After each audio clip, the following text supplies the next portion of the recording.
iyo rero wagiye mu ngeso mbi umubyeyi ahorana intimba ku mutima, ahora ahangayitse. Wabura umusitsi ati nimbona atashye ndagushima mana, bahagira ngo hari induru ivuze ati manza aguye mu mwobo, yakumva yabona uri umujura byo bikamuhebye cyane, yabona uri umusambanyi none hibaze kuvuga ngo nabyaye umuhungu ariko hanze yita umukobwa agiye kuzanzanira umukazana w'umuhungu. Ababyeyi turarushye, ababyeyi turananiwe, ababyeyi turabirambiwe.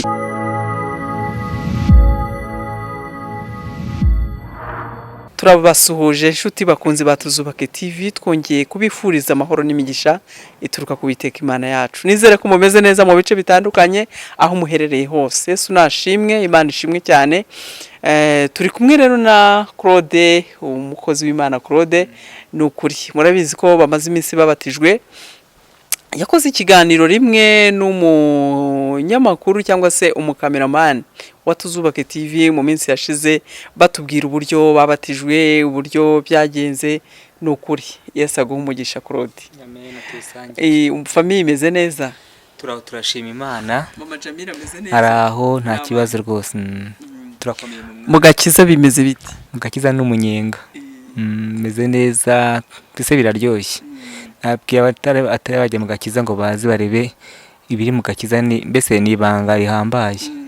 Ibanga ritapfa kumenywa n'abatakarimo. Yego. Arakoze cyane ati nabwira n'abandi bazazi barebe ibanga riri mu Gakiza, kuko ni ibanga n'ukuri ridapfa kumenywa n'umuntu udakijijwe. Umuntu ukijijwe afite ibanga rikomeye, kubagirana ubusabane n'Imana, akaganira nayo, akavugana nayo n'ukuri kandi kamuhindurira, kamusubiza ku byo yifuza gusubizwa. Yesu rero abagirire neza. Muri aka kanya twongeye gusubira ku rufatiro rw'ijambo ry'Imana, twongeye gusubira ku rufatiro rw'ubuzima bwacu bwa buri munsi cyangwa se umuco, ariko nanone dusuhuza abakunzi bacu baherereye mu bice bitandukanye hano mu gihugu ndetse no ku yindi migabane itandukanye. Turabasuhuje cyane, mukomeze mugubwe neza. Inshuti zacu murabizi ko tubahoza ku mutima kandi tubakunda cyane, ntabwo twabura kubabwira ngo Imana ishimwe cyane. Bashumba namwe rero bakoze b'Imana mu buryo butandukanye, mwese turabasuhuje cyane. Abakunzi bakiza Claude TV namwe turabasuhuje. Abakunzi b'inshuti z'umusaraba groupe Tuzubake TV namwe mwese turabasuhuje aho muherereye hose. Muri aka kanya rero tugiye kuganira ku buryo bwimbitse. Ese koko iyo umuntu akijijwe inyota n'impamyi yari afite birashira, cyangwa se uko mbyumva, ndagira ngo numve ko na Claude ariko abyumva. Hari ikuntu umuntu akizwa akavuga ati nimbona batijwe, nimbona inkozi ibi, numva inkozi ibi, ndumva nzaba ncoje urugendo. Ese koko Claude niko byaba bimeze? Oya, ahubwo iyo ubatijwe urugendo rugikomeje. Ubu se utangiye undi rugamba, kuko byanga byakunda ntabwo birangira aho ngaho. Mbese urangiza urugamba ruko uvuye muri iyi si, takibarizwa muri iyi si, ugiye kunyine mu bugingo bundi buhoraho, cyase kutangira ubundi buzima tutazi uko bumeze. Ntabwo birangiye rero, ahubwo ukomeza ukataza kujya kuba ya mirimo myiza, za mbuto zabihannye, kubwira abandi baze kuri Yesu, kubwiriza, gukorera umurimo w'Imana. Ntabwo biba bihagarariye aho ngaho. Mbese muri make ushatse kuvuga ko iyo umuntu akijijwe yanyota n'impamyi yumvaga n'agahinda. Njyewe ndibuka nkizwa, nakijijwe muri 2000, nakijijwe numva mfite ntabwo njyewe byari n'inyota gusa, nari mfite intimba n'agahinda ntazi aho biva ku mutima wanjye. Numvaga nshaka gukizwa, numvaga mfite, ntabwo ndi bubivuga ngo ni inyota, kuko njyewe nari mfite ikiniga ntazi aho cyavaga.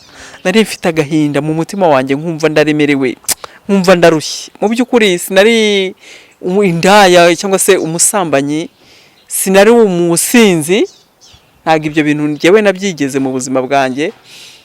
Ahubwo njyewe ntabwo nzahana agahinda, kuko nakundaga kureba filime y'uburyo Yesu yapfuye, uburyo yatubambiwe, uburyo yagize gute, nkumva ikiniga kiraje, avuga ariko Mana koko burya umuntu nta ntungane ibaho, undi ntungane bwira 17. Numvaga mfite agahinda ntazi aho kavaga. Numva nshaka kugira ngo nkizwe, numva nshaka gukurikira Yesu, numva nshaka kugendana na Yesu. Mu by'ukuri namaze gukizwa, ngira ngo wenda birahita bihagarara. Numvise ndushijeho kumukunda kurushaho, numva ndushijeho kumukunda, ndashaka, ndabyara, numva ndushijeho kumva gushima Imana. Mu by'ukuri ntabwo navuga ngo narekura ngo binkundire bishobokere. Birashoboka ko ndi umuntu ushobora kugwa mu cyaha nkaba nacumura, ariko kurekura umwami Yesu ntabwo nzi ko napfa kubishobora. Kugira ngo murekure biragoye kuko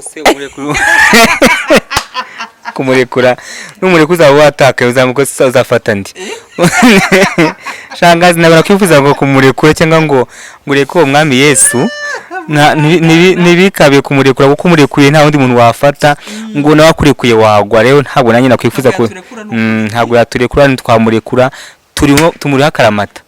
Rero ntabwo nakwifuza kuzamurekura cyangwa se ngo azakurekure. Kugira amagambo anezeza cyane uti njyewe ndabona Yesu rwose, uti mfite umugambi wo kuzamuhinga Claude nkibaza uzayimuha biciye mu yihe nzira, uzamukura he ko burya tumusenga mu buryo bwo kwizera wazatoborerwa ugahura n'umuntu akakubwira ati ndi Yesu ukamuha iyo nka, Yesu uzamuha inka mu buhe buryo? Nzayimuha ni inshuti nziza, ni inshuti nyashuti. Ntabwo kugira inshuti mu bantu biragoye, umuntu muraryamana ngo muri inshuti ejo mugashaka undi cyangwa se mugashwana yego, ariko Yesu we ntakakuvaho, ni inshuti. Rero mundi nk'umuntu igikimitse yego, rero ngiye kumuha inka ni ngombwa kuko ni ikimitse cy'urukundo cya cy'ubushuti dufitanye nge nawe, byanga byakunda nde kuyitegura uraseka kandi uzabyibonera. Claude ngagiye gutanga inka y'umushisha agiye kuyiha Yesu, ariko se uzayiha Kanoni azayikujyanire, uzayiha Pastor Peter, uzayiha Obedi mwarimu, uzabibona nk'uko ati Yesu namuhaye inka rwose n'inshuti yanjye njye guha inka Yesu cyane rwose cyane. Niba atari ibanga uzayicisha mu buhe buryo ko aribwo mushobera turi kumwe se uzabibona. Ni inshuti idasanzwe. Yesu ni umugabo ndamwemera. Ubwo abandi bagutererana, ubwo inshuti zikwanga, ubwo byanga byakunda, ubwo ati biranze, ukiringira umuntu ugashaka gutengwa, ariko Yesu ntabwo ajya kuvaho. Iyo umwiringiye, iyo ushikamye, umugabo rwose nanjye ndamwemera. Andi bivuga ngo ni umugabo nanjye ndamwemera. Ndi ntabwo yize shangana urayizi Claude atanze inka ndi kuva nabaho mu mateka nibwo mbonye umugabo uhaye inka Yesu. Ntabwo nibaza rero burya tugira kwizera twamusenga mu kuri no mu mwuka, ntabwo ndamubona gusa turavugana, ariko isura ye ndayimagina nkayibura. Uzabibona wowe uzabibona kandi azaza no gukura ubwatsi ndabizi. Ngayo nguko rero bakunzi batuzubake TV ni mutegereze neza. Claude aragira ati njyewe ndashaka guha inka Yesu. No mu kiganiro cy'ubushize twagiranye yaravuze ati njyewe nshaka gukurira Yesu ubwatsi inka, ati nshaka kumuha inka, ati kandi ndabona azakura ubwatsi. Rero ndumva rwose ewana Claude kude chapeau kabisa courage namushingiye ku bintu yankoreye, shingiye ku byo yakoze, niho mperaho mvuga ko ari umugabo, niho mperaho mvuga ko ntacyo nabona, sinzi icyo namuha, umutima wanjye narawumuhaye kuko ni uwugenga, ni inshuti yanjye. Rero ndi umugabo wo guhamya Yesu, ndi umugabo wo guhamya Yesu kuko si Yesu nabwiwe, si Yesu nagize, nuwo niboneye, nuwansanze arambatura ankura Rodobari shanga Rodobari uragihumva. Rodobari ndi wa muntu waga mu byaha, wa muntu utafite 12, wa muntu utavuga ngo umuntu ngo amwumve, wa muntu wajyaga hariya nduzi kavuga, wa muntu waciye mu bintu bitangaje mwagiye mukurikirana. Ariko ndi umugabo ushima Imana, ndi umugabo ufite ijambo mu rugo rwanjye, ndi umugabo uvuga imitima y'abantu ikagira iki bumva ko banyuzwe, ndi umugabo ugira abandi inama, ndi umugabo ufite ibitekerezo. Rero yicara mu bandi bagabo kagira ijambo, aho kugira ngo yicare mu bandi bagabo yicaraga mu bagabo bagenzi, mu bagore akumva ngo niho afite ijambo. Ko Satani aragatsindwa ngo ni umukara wa mugani w'abakecuru. Rero ni ukuvuga ngo ubu ngubu uricara mu bandi bagabo bagenzi bawe ukagira ijambo, mbereho ijambo wumvaga warigira mu bagore kandi uri umugabo. Numva ko nyine umugabo nyine Satani atishobana agaciro akabambura amagarade cyane rwose. Nanjye ikwambuye kuba umugabo ikugiza umugore, ariko Imana ishimwe ko wisobanukira. Amin. Numva sikaye ntanga ibitekerezo, sikaye ntanga ngira abantu inama, sikaye mvuga Imana, sikaye wicara nk'abagabo. Yego nabyo numva ni munyamunya ariko Yesu ugira neza. Amen. So rero bukongera bugacya. Rero ni ukuri iyo tuvuga imbaraga za Yesu, iyo tuvuga ibitangaza by'Imana, mugira ngo ni umusingo, mugira ngo ni uguseka, mugira ngo ni ibintu byo kuvuga nyine cyangwa bya bwebwebwe. Rero tuvuga umugabo twabonye imbaraga ziye, gukomera kwiwe, ugucisha ahantu wemye ugatambuka. Abo wabyumva numva ngeze ahandi hantu. Rero ni ukuri niko ni byo gutwika cyangwa byo gukingira. Ngewe njya nkunda abantu banzi, iyo duhuye abantu banzi bambwa ati Kro ni ukuri shimye Imana. Iyo abantu banzi amaso ku maso tuziranye baranezeza cyane, bibamba courage, barambwa ati Kro ni ukuri nshimye Imana yo mu ijuru. Iyo bambwe ngo dushimye Imana, nabwo nti nge amashimwe yanjye sinzi ko nabivuga. Rero ni ukuri Yesu sinzi ko nabivuga shanga, nawe urabizi tubenda ku munsi wa mbere. Murakoze cyane, twagize amashyushyu yo gutangira. Claude ajya nsetsa cyane, aranshimisha. Iyo duhuye ntabwo nshobora gutekereza nabi cyangwa se kumva nguwe nabi, ahubwo ndushaho kugubwa neza cyane kuko ni icyaremwe gishya, yavutse ubwa kabiri, aranezeza cyane. Rero reka tubanze dusenge, ni ukuri dushyire Imana imbere, ibindi bikurikireho mu kiganiro cyacu. Nababwira ngo nimudukurikire, kandi hari byiza kandi byinshi muzakuramo bizabagirira umumaro mu buzima bwanyu bw'ejo hazaza, ku batarakira umwami Yesu ndetse n'abamwakiriye. Erega iyi si turimo ni ishuri, duhora twiga. Hari ibyo nigira ku bandi, hari ibyo wanyigiraho, hari ibyo twakwigira kuri Claude. Gutyo ubuzima ni gatebe gatoki kandi buhora rizunguruka. Reka duhe Imana icyubahiro, dusenge. Turagushimye Uwiteka Mana yacu, Mana igira neza. Turagushimye kubw'imbabazi zawe n'urukundo rwawe udukunda. Twongeye kuza imbere yawe tuvuga izina ryawe, Mwami Mana yacu. Ushimwe kandi uhabwe icyubahiro, nyakubahwa nyaguhora ku ngoma. Nkweretse Claude n'umuryango we, nkweretse kameramani n'umuryango we, nkweretse n'abakunzi bacu bazabona iki kiganiro. Mwami, ntituze hano kuvuga ubusa, uzutubere mikoro, uzutuvugire Mwami bikwiriye bishobora kubaka imitima y'abandi. Turakwingize kugira ngo uzubane natwe. Aka kanya rero tugiye kuvuga ijambo ryawe, ngwino turinde, ngwino dushoboze, ngwino tugirire neza, ngwino ubane natwe. Gira abo ubohora Mwami Mana yacu bakiboshywe na Satani, gira abo ugirira neza muri aka kanya, ugira abo wiyereka Mwami bakumenye batarakumenya, ubagirire neza. Uko watugiriye neza Mwami, nta kiguzi dutanze, ukaduha agakiza kawe ku buntu, nabo basanga ubagirire neza Papa. Urakoze byiringiro byiza, urakoze gitari cy'amahanga, byose bibi uko ushaka ntibibe uko dushaka. Tubyambaje mu izina ryawe rikomeye Yesu Kristo wambwe ku musaraba. Amen. Imana igumugisha shanga tukira aho ngaho akarimo nkunda kuririmba tukimura muri ayo mavuta yo gusenga. Kumanze ndirimbere akaririmbo keza kajya kamfasha ngo hari ibyiza nabonye nashobora kugira ibanga, hari ibyiza nabonye nashobora kugira ibanga, burya kwibera mu Mana ni byiza.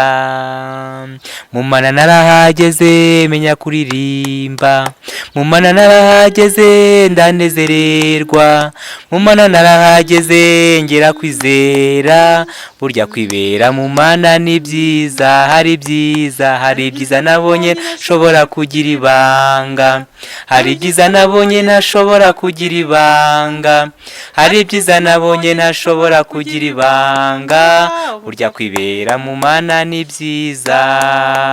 Mu Mana narahageze ndanezererwa, mu Mana narahageze mbona abavandimwe, mu Mana narahageze ndayishima, burya kwibera mu Mana ni byiza. Hari ibyiza nashobora kugira ibanga, hari ibyiza nabonye nashobora kugira ibanga, hari ibyiza nabonye nashobora kugira ibanga, burya kwibera mu Mana ni byiza. Haleluya, haleluya. Ngo hari ibyiza nabonye nashobora kugira ibanga, ngo ngeze mu Mana nabonye ibyishimo, ngeze mu Mana nabonye ababyeyi, mbona abavandimwe, mbona inshuti irimo mwebwe. Mbese hari ibintu byiza binagiye mbona mu Mana ntashobora kugira ibanga. Shanga sibyo? Nukuri. Yasago umugisha.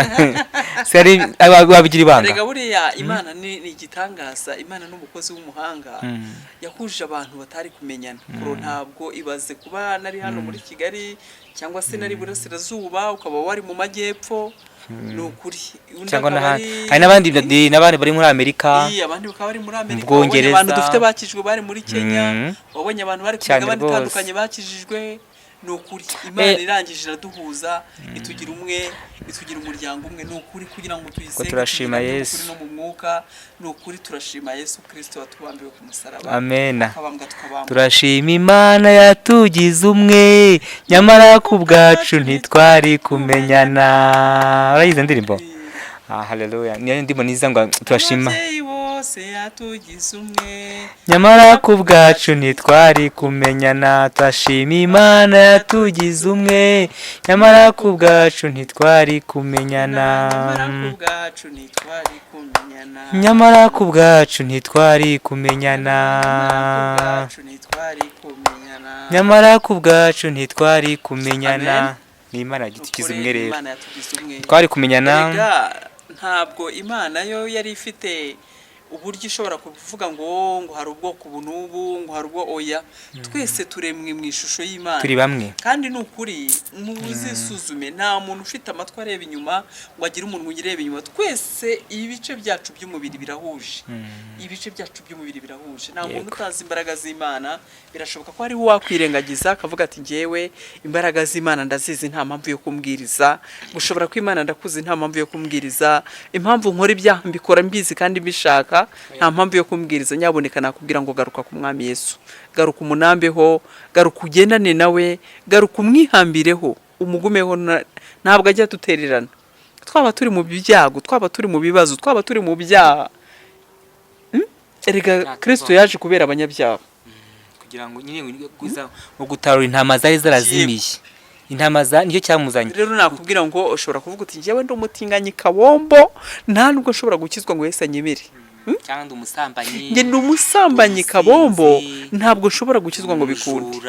Njye ndi umusinzi, ndi umusambanyi, ndi umwibone, ndi umwesikoro, mva. Ngwino Yesu agutegeye amaboko n'ukuri. Ngwino bigerageze gatoya gusa, umuhereza umutima wawe wose, ibindi byose arabigukorera. Jambo nyuma namwe ngo tera intambwe yonyine. Urumva bigoye ngo tera intambwe gusa. Haleluya. Ngema sinzi kunabivuga.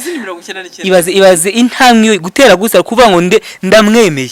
Nemeye Yesu. Kari umwami n'umukiza. Ukamwiringira, ukizera. Byonyine gusa birahagije. Ibindi kuvuga ngo uzanzoga imaze ibintu tumaze kwizera ko tubatizwa mu byerekeye no nyine by'ijambo ry'Imana. Twajya twiga shuje mwari mu Ebedi, yavuga ati nta kindi kintu cyagukuraho ibyaha. Nubwo waba umeze gute, ukajya ko nubwo waba utanga amafaranga, nubwo waba uri umukire, nubwo ufite amazu menshi, nta kindi kintu cyonyine cyagukuraho ibyaha usibye utakiriye Yesu nk'umwami n'umukiza. Ntumwakire, ntumwizere. Nizere hajya nicara nkavuga ariko Mana uri igitangaza, urashoboye, ufite imbaraga. Naho umugabo wawe ugeze mu rupfu araguhunga, umugore wawe ugeze mu rupfu araguhunga, ariko Imana yacu yo mu ijuru ngo no mwipfa ryanjye azaba ari kumwe nanjye. Haleluya. No mwipfa ryawe azaba ari kumwe nawe. Niwe muntu wenyine ufite assurance idahomba. Iyo uri mu bwishingizi bwe, iyo uri muri assurance ye, ntabwo ahomba, ntabwo uhomba. muri iyi si hari abantu no mwipfa ryanjye, no mwipfa ryanjye, haleluya, rizamumuriza. Yesu aguhe umugisha. Nakubwira ngo rero nshuti yanjye witinya, wowe kiri hariya. Mwabonye Egide turamusuhuje cyane, ati nakijwe kubera ko mwabashije gushobora, ati ndambonye ko mushoboye, mugeze ikirenge mu cya Yesu, ati ntangira kubigerageza, ati nsaba Imana iranshoboza, ati kandi njyewe sinagaragazaga ubutinganyi, ati njyewe ni njye wabyivugiye, nta muntu wari ubizi. Ati ni wacu ntabwo bari babizi, ati abantu bari babizi kandi ntabwo ari we, ntagire ngo ni imbaraga ziwe, ni imbaraga z'Imana. Haleluya, haleluya, haleluya. Ni imbaraga z'Imana kugira ngo n'abantu bumva ngo ntabwo bagaragara ko Imana yabishatse umunsi umwe yagushyira hanze cyangwa ukaba icyapa. Nawe ubwo yaravuze ati Mana ntabwo, ati shangazi ntabwo ari imbaraga zawe, ati we wabaye ikiraro, ntabwo ari imbaraga za Claude, ntabwo ari imbaraga za, ati ni imbaraga z'Imana. ati kuko ubutinganyi ni umwuka ufite imbaraga, ni umwuka mubi, ni imyuka mibi ifite imbaraga. Imyuka mibi shanga atekereza ikintu umuntu akora famiye ikakwanga, umuryango ntugire aderesi, ko n'igihugu sinzi ko byakishimira cyangwa se iki byose niko nyemibara ngewe munyihanganire, ariko byanga byakunda ko nta cyumariye igihugu. Ntabwo usaba umuyobozi waba minisitiri umeze gutyo, wazayobora guverinoma umeze gutyo, ntizaba kugisha icyo abaturage bawe. Wazayobora iki? Guverinoma ni guverinoma ni forogomana urihangana amashuri mfite ni makeya, urumva rero ni guverinoma nyine, byose ni ukwiga, no muri Yesu tuba twiga byose, nta muntu umenya ibintu byose, rero ntabwo wazabura icyo. Urumva rero byanga byakunda, nkeka ko ntabwo ari ikintu cyiza, ariko urumva ko Imana yo ishanga abantu bose bahinduke, ejo tuzagira ugasanga igihugu cyacu kibaye cyangwa isi yacu ibaye Sodoma n'Igomora. Hari ikibazo gikomeye Claude, iyi si cyangwa se sosiyete tubamo mu buzima bwacu bwa buri munsi. Urabona yuko hariho abantu bakomeza gushyigikira icyaha, umuntu agashyigikira icyaha akagisapotinga kandi kuko abona ko ari icyaha. Niba tuzi neza yuko Sodoma na Gomora yarimbuwe n'ubutinganyi, kuki dushobora kukirebera gutyo? Ikibazo gikomeye cyane shangaza. Twebwe ntabwo dufite umugambi wo kukirwanya, ariko dufite umugambi wo kwigisha abana bacu, dufite umugambi wo kwigisha babirimo, kuko ntabwo ari byiza. Reka n'inzira ni ebyiri, oya bavuga ngo namahitamo yawo, nibyo pe namahitamo yawe, ariko tubwire ngo uhitamo neza. Yego ushaka guhitamo nabi, ushaka guhitamo neza, uhitamo neza, unisobanukirwe urinde, uri umugabo umenye uriwe, ukeneye umugore, uri umugore ukeneye umugabo. Ntabwo tubavuga ngo atajye mudushyiraho kesi ngo turimo turabahohotera, tukavuga ngo ni ihohoterwa cyangwa mu burenganzira bwabo n'ubwawe pe, ariko menya ngo nta burenganzira bwo kwiga icyo utari cyo. Twize ijambo ry'Imana ejo mugoroba ku cyumweru, batubwira ngo iyo mu Rwanda witiriye icyo utari cyo, kwitirira icyo utari cyo cyangwa se ibyo utari byo n'amategeko urabihanirwa. N'uvuga ngo urugero ushobora kwitira shangazi Jane, nkakwitirira shangazi Jane, njyewe ndafande runaka, cyangwa se njyewe ndi urakoze cyane, urakoze kugira ngo kunyunganira. Icyo gihe bagufashe bagasana n'umupolisi, kandi uvuze umupolisi kandi n'umusivili, baraguhana. None se mutekereze kwitira ngo ndi umukobwa, kwitirira ubwo ko iyo Mana yo ibaze kwitira ngo njyewe ndi umugabo kandi mundeba neza ndi umugore, kwitira utari wo, kwitira utari we, kwitira icyo utari cyo, ntabwo atari icyaha. Niba leta igihanira, Imana yo Imana igiye kuduhana, yaduhana ibinganiye, ntabwo byoroshye. Niba ishobora kugihana kuva ku mwaka kugeza ku myaka 3, n'urugero turimo dutanga.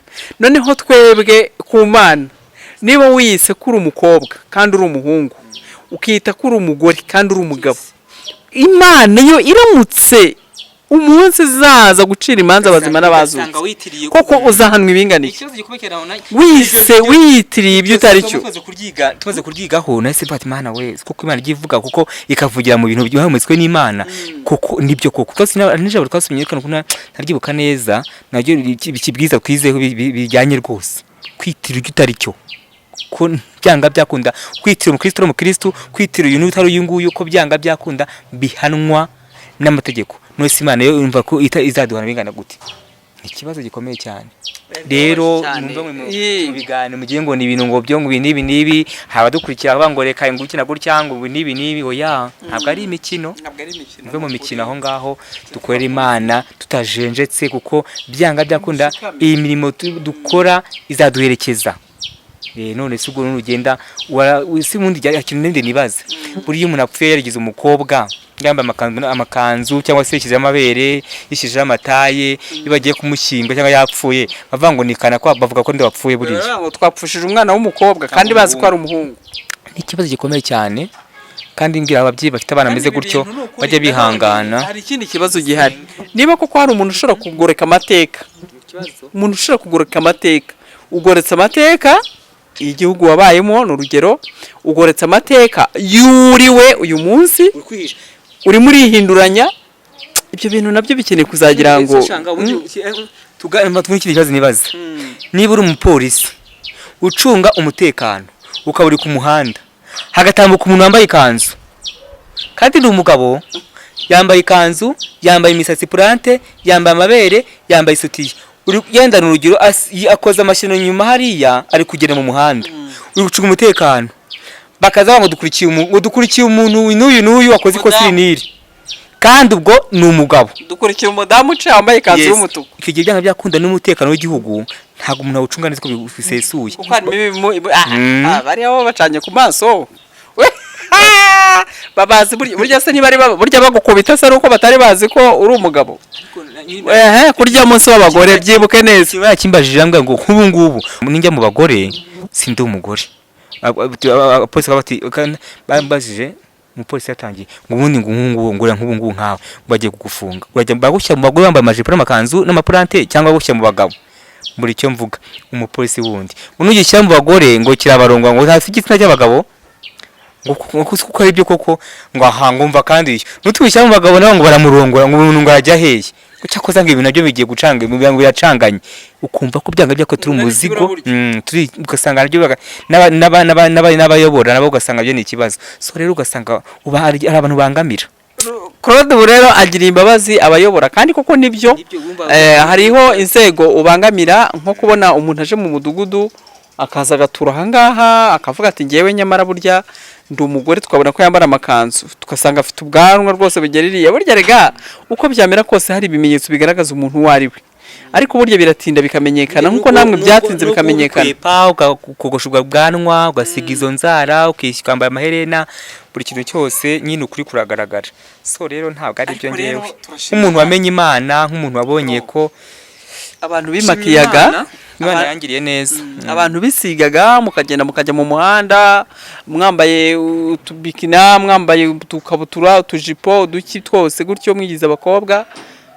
Mwebwe mwafashe ya mbere kuvuga muti turi reportinze ku Mana, turaje Mana, niba ari bibaho kuri budukubite Mana, niba ari ukudukorera iki, ariko icyo tuje n'imitima yacu tuje imbere yawe, tugirire neza, tubohore Mana, tuje imbere yawe, turarushye, turananiwe, tugirire neza. Imana irabareba ati bana banjye ni munsange mbarure. Ariko noneho nawe uri hariya wowe kirushye, uri muri iyi utari we, ese koko Imana iramutse kubajije ngo kuki wiyitiriwe utari we, ibihano wabona aho bikwiza? Wasubiza iki imbere y'Imana? Claude baragira ati ngewe ndimo ndavuga ngo turaraho tunaniza inzego zacu z'umutekano. Koko se niba haciye umuntu wambaye ikanzu kandi hakaba hashakishwa umuntu uciye wambaye ikanzu, mu by'ukuri koko barayobora nk'umugore waciye cyangwa barayobora nk'umugabo hanyuze? Ntabwo babishobora. Ushobora no kuza mu ruhame ugatera n'igisasu, bakabona bakabamba kwangiza umutekano w'igihugu, bagashakira umakaheba kuko kandi ni umukobwa waje mu makanzu, wenda nyuma uvuye ugeze hari iwanyu wambaye ipantaro, bagasanga nabyo ni ibintu bicanganye, nivangavanze rwose bimo bintu bya Satani. Ikibazo rero nabo bamaze kubimenya ntibacyambara ya makanzu. Urabona ko Imana yatangiye guhinda ubudehemo, bikora bihishe batagaragaza bari bo, bambaye kigabo rwose umureba nka Ejide. Imana imuha umugisha waherereye, turagusuhuje. Ati reka mbabwire shangaza, ati Imana yahinze umushyitsi, ati Imana yatugendereye, yaduhindishije umushyitsi, ati numvise nabuze amahoro, ati nge nta muntu wari uzi ko ndi umutinganya. Haleluya haleluya haleluya haleluya. Ati nta muntu wari uzi ko ndi umutinganyi, ati ariko nabuze amahoro yo mu mutima. Ati nkimara kubona ba Claude ba Emmanuel, nkimara kubona ba Yige na ba Jado, ati babatijwe babivuyemo. Azabazana Yesu azabazana, n'abari kure bose Yesu azabazana, abihisha Yesu azabazana, abari mu mahanga Yesu azabazana, abahandi iyo ngiyo iyo ukomeye waba woroheje, Imana yagushatse ntikubura. Azabazana. Kandi nukuri ibi bintu byatwa twabwira yakabereye isomo, yabo bikora yabari iki muri Yesu. Birashoboka kushaka amahoro kugira ngo uvuge uti nyabona, hari ababishakishamo indonke, ati ninjya mu butinganyi barimo benshi kubona amafaranga, ati ninjya mu butinganyi bakankora sajyari ndibuze kubona ubushobozi. Ntabwo nshuti yanjye, cyangwa ngo ndashaka umugabo ngo ndagira gute, nibwo uravamo umugabo nyawe uhamye, nibwo uravamo umugore mwiza uhamye, ubereye u Rwanda, ubereye umuryango.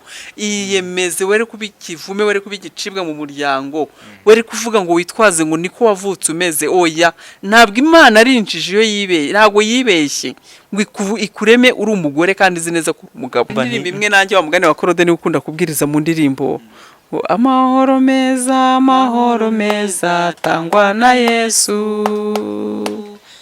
Amen. Amahoro meza Atangwa na Yesu. Imva ko ndimbo amahoro meza atangwa na Yesu. Ifite amahoro muri Yesu ugira ibyishimo. Nta mutima ngewe mfite uncira urubanza. Hakuzigora uzigora wumva uhangayitse muri wowe. Ubububa ugenda mu wajya mutsa ngo sinabaga nagenda n'amaguru. Ni ikibazo. Sinagendaga muri kwasteri. Ati nategaga wajya mukabati nina kubitwa ndafungwa.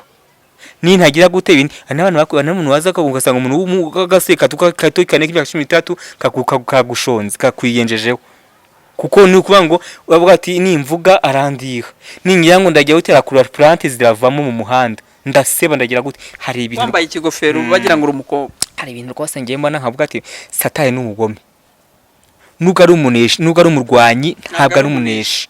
Amen. So rero mwabantu mwe bashuti badukurikiye ibi bintu byabe kugira ngo bumva kugira ngo mugira mukuremo amasomo yaba umubyeyi yige yaba ufite abana yige yaba umusore nawe yige buri muntu wese akuramo ikintu kiwa akakuramo ntago bigana biza ngo birebe ngo ushimishe ngo useke ti Claude yari uyu nguyu ngo useke birangira aho ngaho. Umubyeyi yabyaye abagira ngo uburere ahereza abantu uburere bwe yifuza umwana mwiza uzamugirira umumaro ejo hazaza cyangwa se nawe azigirira umumaro. Umubyeyi iteka haranira ko umwana we akura akigira ejuru yagize imyaka 2 avuga ati cyamuhangagira 5 yagira 5 ati cyamuhangagira 7 nuko ibitekerezo by'umwana bihora.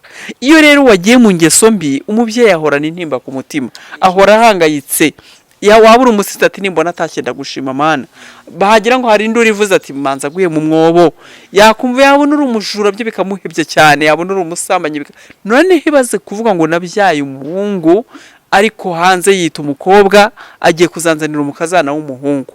Ababyeyi turarushye, ababyeyi turananiwe, ababyeyi turabirambiwe mu izina rya Yesu. Ntabwo mpamya yuko washyigikira kuba umwana wawe yahindukira akagira igitsina cy'umuhungu kandi uzi neza ko wabyaye umukobwa akakiyitirira. Shanga dukuri Imana n'igitangaza nabara ujye ubona bomba babyiteyeho bakabashyira amabere abari mu mahanga. Nta muntu mushiti wanjye wundi nuko Imana yarapfuye nuko yaranarimbutse yapfuye mu byaha ntabwo namuvuga izina ya n'umunyarwanda yari hannye koro ntabwo yihannye kandi tuganira ndabizi yapfuye ati hano none iki se ko kuri final umuntu yihana Imana ikamwakira ugiye gupfa ntacyo tubifate gutyo ntacyo yashoboka kuko ntabwo ndi umujaji ariko kandi tuganira kambwa ati ndimo ndicuza impamvu bashyizeho amabere. Urumva ndi kwicuza impamvu bashyizeho amabere nkuko ati nanjye mbishaka kuzabyishyirisha cyane nayo umva gubishaka umva mbishaka numvaga ngomba kuba nyagicari wujuje ibyangombwa umva satari ko ari umugome numvaga byanga byakunda numvaga nyine nanjye rero maherezo ariko twagana kambwa ati shati nukuri nubwo nanjye yabyishyizeho ibi bintu biteye isoni uzi kugira amabere hano hasi ufite ikintu cy'abagabo ahubwo ati n'igihe umuntu yigize kwize kujyana kuko yagiragayo igitsina cy'abagabo kandi yarakuze sajari ntabwo akoze yakinye gukata igitsina cyo hasi washyira bamuteye imisemburo akazana amabere ari no gutukazana amabere namwe nkagira ubwoba kandi warabishakaga nawe nini nabishaka ariko nyine ariko nanjye nagiraga ubwoba umwanya nkunda bishaka nta cyemezo wari warafashe ariko numvaga byanga byakunanza bikoresha.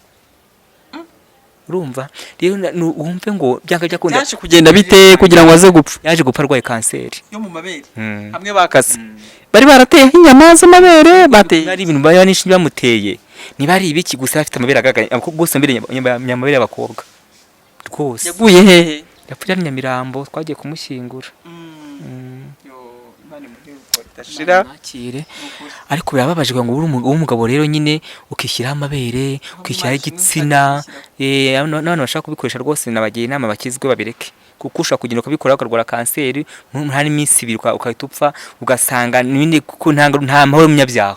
Rero sore mugarukira aho ngaho rwose mwihane abumva badashoboka bajye baza tubagira inama tubereke inzira nziza zo kunyuramo tuba bajyanama tubabwire ngo wakora gutya wagira gutya wakora gutya ibyo kwigwa biri mu mangamvure mu manjwe no rwose ntago ari byiza nta kiza kibirimo ntacyo nise nikiyeshanga niki ko nabonye barabose baza ati barira baribuze nkabaru ibukunda amasini yaje ameze yari ati mani shobora byose ati ndabyibuka yari ati ndapfu yati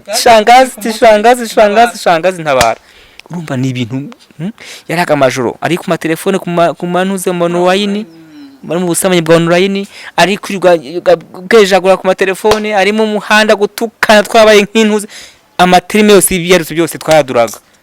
Numva rero nta bintu kuri, nta bintu ntacyo wavugaga mu bantu, uzi no kuvuga ikiburiya mu bantu, kandi we mwarageraga mu bantu mugasa nk'abihishe. ni ikibazo rero. Ni ukuvuga ngo ahabahaga amahoro kari akabari nabwo, kandi ntimwabaga open, mwahoraga mukebaguza uti nakubitwa. No mu kabari nta mahoro abamo, ushaka kunywa wanyweye ugomba kukuta ividi, numva arimo amahoro. Ushamura kugutahana gutyo agiye kugusambanya akagutera icyuma, hari umuntu wagiye apfira mu buraya, akakwishimishirizaho yakakumenamo agaseri. Ni byinshi cyane, umva hari ibintu rwose bikwiye kwa amateka kuri mwebwe ku buzima bwanyu, mukaza tugakorera Imana twemye, tukaba turi benshi, tukaba Imana tugakorera Imana twese twemye, tukavuga ati Imana wagize neza, tugasharama dukumva umunyenga muri Yesu. Ubwo ugiye kuvuga ngo shangazi rero, shanga ntabwo bishakeje, birababaje nyamara ariko birababaje kandi birasekeje. Ibaze wagiye mu bibi ntawe ukujyanye, buriya Satani arusha abantu benshi imbaraga n'ukuri kw'Imana. Uzi neza ko ibyo ugiyemo nta cyiza kibirimo, ukaba uzi neza yuko ugiye muri ubwo buraya. Mu by'ukuri Claude, koko ni iki twabwiriza abantu ko nta kimana nta na kimwe cyanditswe kera kitarasohora? Ese nicyo atabona ubundi ubungubu cyembara n'umutiri mu minsi y'inyongezo. Ni iminsi y'inyongezo n'ubu. Ubwo ushaka umva, ushaka kuba maso nabe maso, ushaka kujagarara nyine mu by'isi najagarare, kuko ngiye igihe cyo kujagarana nakibayemo igihe gihagije. Reka shimye Imana ko yahabaye, shimye Imana ko yampaye agakiza ku buntu, shimye Imana ko yampinduye Imana icyaremwe gishya, Imana yo mu ijuru. Wumve ngo aho uri mu ijuru mpora ngushima, nzarinda pfa ngushimira, kandi ni ukuri ujye umpa imbaraga, sinzasubiza inyuma hariya rodobare mu birutsi. Ntabyo nkeneye, ntacyo ngira ngo ngiye nanakarabye, mbabwiye abantu urwenya n'akazi kanyu, turiho nibereye. Ubundi nayo yabazaga inkuge bagira ngo ni imikino, bagira ngo ni imikino, baraza ati yaya, indwara zikaza ati aya, ibintu bakaza ati aya, ati reka turimo turaryoshye, ariko umunsi uzaba umwe uvuga uti Imana ati yo mbimenye, kuko uyu munsi ntabwo uzi ko ejo uzawugezaho. Umunsi wawe ni uyu nguyu, duha tuvuga ngo ejo hahora ari ejo. Ntabwo njyane niba ari mwitana sinzi uko ngo ko bucya bukira amaherezo azaba yahe. Noneho iyo ndirimbo njya nyumva kayuza neza Imana, koko nkumva ko bucya bukira amaherezo yawe ni ayahe. Nyayo bitekerezeho. Uri umugore, uraryana, uri umudamu, ukaba uri mugenda usazi Yesu, koko uri musaza, abana bawe utabashinganisha muri Yesu, mu busambanyi, mu bitagira umumaro, kuba uri umusore mwiza wiga amashuri kaminuza segonde warize, ukaba uri muze ko sibyo ni ibiki. Hari ibintu bigomba kurangira, shanga tuvanga dusenya ibyo kintu. Hari ibintu bigomba gushira, tukabira turambiwe. Turambiwe. Hari ibintu tuba turambiwe yo kujagarara mu bintu by'ibyaha, makabyivurugutamo, ukaba nk'ingurube ivurugu. Wabonye ingurube y'ibimba kwivuruguta ushyiramo amazuru n'umunwa byose kwivuruguta. Oya, usenga isenyishirwa ngo ndabirambiwe. Mana ndambiwe ibi, ndambiwe ibi, mpindurira nkibi, nkorera ibi kuki. Ese ko umugabo ntibyambera nkagira umuryango nkabya, ariko uzi gupfuta nabyaye. Erega maye, nawe waberwa wa mukobwa we wigize indaya, nawe waberwa wa mugabo we wigize indaya, nawe waberwa wa mujura we. Kintu n'agahinda nuko umubaji nakunze kugira amahirwe kuganiza indaya cyase nabaye n'indaya, niko navuga. Usanga bakubwira ngo nabuze uko ngira ngo ni ubuzima, ni ugushaka imibereho. Use kwa bivuyemo nturiho. Mbese siyo mpamvu baza ngo igihe ukorerwa uburaya wagize ubuhe mibereho. Nube mibereho wagize ni iyi. Uri ko uruhangayitse. Ni iyi. Ugasanga nabyo nta mibereho myiza irimo, ahubwo ni imibereho mibi. Hariho umuntu umwe yampaye ubuhamya, Claude, yari umukobwa w'umwana ukiri muto, yari umusambanyi, yari indaya yigurisha.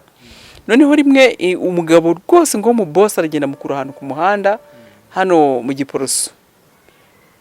Noneho amaze kumujyana aho yari atuye, bararyamana no kuri nuza kuri tuzubaka iyo nkuru iriho, bararyamana bamaze gukora ibyo bakora ayo manjwe yabo.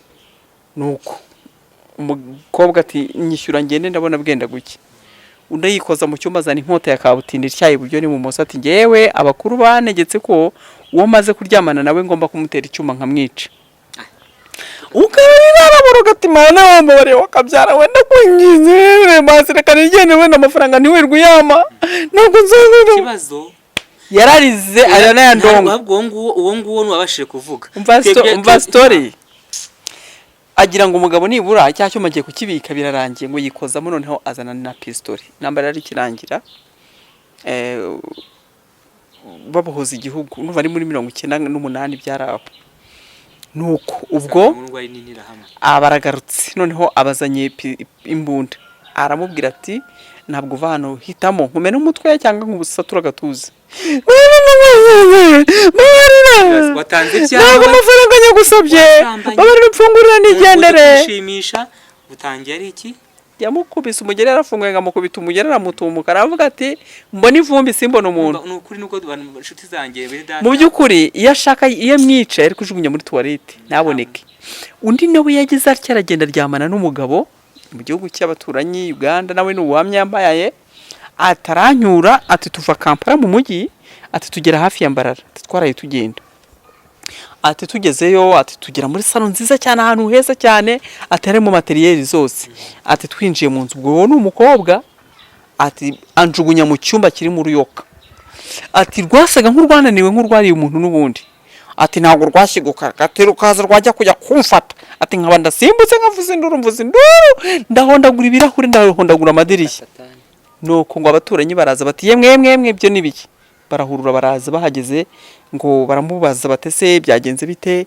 ngo arakomeza baraboroga baraza bamena urugi undi arabihorera bamukuramo maze babona rwaruyoka baravuga bati tukayoberwa kuwa gatanu abakobwa babagore baraboroga kuwa gatandatu baraboroga ku cyumweru baraboroga bamukiza icyo kiyoka gutyo umukobwa yarambwiye ati nahise mvuga ngo sinzasubira mu buraya ariko byaramunaniye abusaziyemo nyaboneka koko niki cyatuma ujya guhara amagara yawe ujya guhara ubuzima bwawe ugiye kuryamana n'umuntu utazi ntuzi niba ari shitani ntuzi niba ari icyo kiyoka cyari kugira ngo kikwinjire mwakwihanye mukegera umwami Yesu ko ari umutabazi ugira neza ko ari umunyembabazi ko akurinde akaguha buri kimwe cyose upfa kumwizera nk'umwami n'umukiza ibindi byose abiguhera ubuntu urumva tugera ku musozo rero twavuga bugashya bukira nukuri turabashimiye cyane kandi turabakunda tuzaye duhora tubagezaho ibiganiro buri munsi uko bugenda uko bwije kinavuga none tuba turi kubaheza ibiganiro ajya kuramo isomo yakoramo amasomo rwose yakoramo amasomo avuga ati ibi nibi gukina gutya ibi nibi gutya kandi nawe nukuri ni wari umwegeranye uri mu byaha mu hwituri mubere nawe kiraro umuganirize umubwire uti ntabwo ari nziza ntabwo ari byo ntabwo ukwiye guhemuka ntukwiye kwigurirwa ya ndongo mbese ubutumwa bereka uburambika hasi ni twese duhererekanye ubutumwa ntabwo rero ari ngiye cyangwa twese hamwe muri rusange twese twagahuguranye nta muntu utage cyafasha undi mu byo afite mu magambo afite mu guhumurizanya mu gufashanya niyo ndaya cyane wo ngubikora musange mwegere umwe ati nyamara ugiye muri ibi ngibi byagenda neza nyamara ibi ngibi byagenda gutya kuko byanga byakunda ngiye icyo nababwira cyuti ibindi byose kuza mu Mana shanga ukuri mu Mana harimo umunyenga ubwo sinzi ko mwega mubibona sinzi ko mubyumva arakoze cyane Claude ati ni muhererekanye ubutumwa bwiza n'ukuri mukomeze kubugeza kuba bukeneye nawe kandi ubufite rushaho gusenga ushimangire kandi ushinga imizi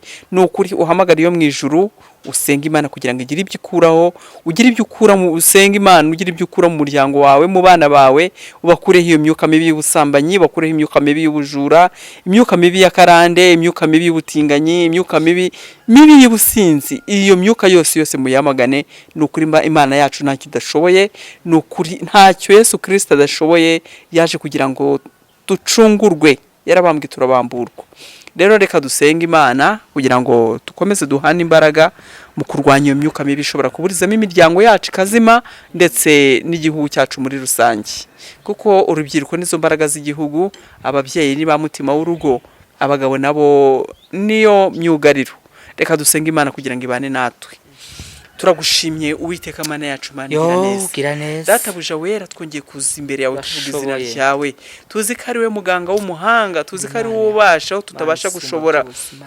Mwami, tweretse igihugu cyacu, tweretse urubyiruko rwacu, tweretse ababyeyi bacu, tukweretse abagabo b'uru Rwanda, turakunyitse kugira ngo ubahe imbaraga, buri muntu mu nshingano ze umugirire neza. Mwami, turatwika turasenya igisa n'ikibi cyose ku miryango nyarwanda mu izina rya Yesu, imyuka mibi y'abazimu y'abadayimoni mu izina rya Yesu. Ngaho Databuja wera, genderera imiryango yacu, genderera igihugu cyacu, genderera abari hanze y'igihugu, genderera abaturanyi, Mwami Imana yacu, abumva ururimi tuvuga ubagenderere, ubagirire neza, n'abandi bose ku isi wameneye amaraso Databuja wera wo mu ijuru, bagirire neza rero Mwami Imana yacu, turinde sekibi mu izina rya Yesu Kristo w'i Nazareti, uturinde imyuka mibi yo gukinduka mu izina rya Yesu. Turifuza kuramira muri wowe Databuja wera wo mu ijuru. Ndahesha umugisha buri umwe wese Mwami wakurikiye Yesu, ndahesha umugisha buri umwe wese witeguye kwakira Umwami Yesu, ndahesha umugisha Mwami n'abari mu byaha ubagirire neza ubasange. Urakoze byiringiro byiza, urakoze gitari cy'amahanga, bana natwe Mwami, ugendane n'abandi bose bagukeneye, abafite inyota yo kukumenya, abarwayi bari kwa muganga, abafite inyota yo kukumenya, abashonje batabashije kubona icyo kurya, abafite inyota yo kukumenya, abari mu kwivuruguta mu byaha Mwami, genda ugereye hose ugenda gende mu mitima y'abantu itandukanye, ubiyereke kuri Imana ikomeye kandi uri Imana igira neza. Tuzi ko ushoboye kurusha abandi bose, tuzi ko uri umuganga w'umuhanga, tuzi ko ari wowe usana ibyangiritse mu mitima yacu. Ngaho tugiriye neza rero, dushoboze Mwami, uduhe kukumenya no kugukunda, utwoherereze umwuka wera abashe kubana natwe, atuyobore kandi atugirire neza. Byose mbyambaje mu izina ryawe rikomeye Yesu Kristo wambwe ku musaraba, amen. Imana igumugisha shanga Yesu akugirire neza. Imana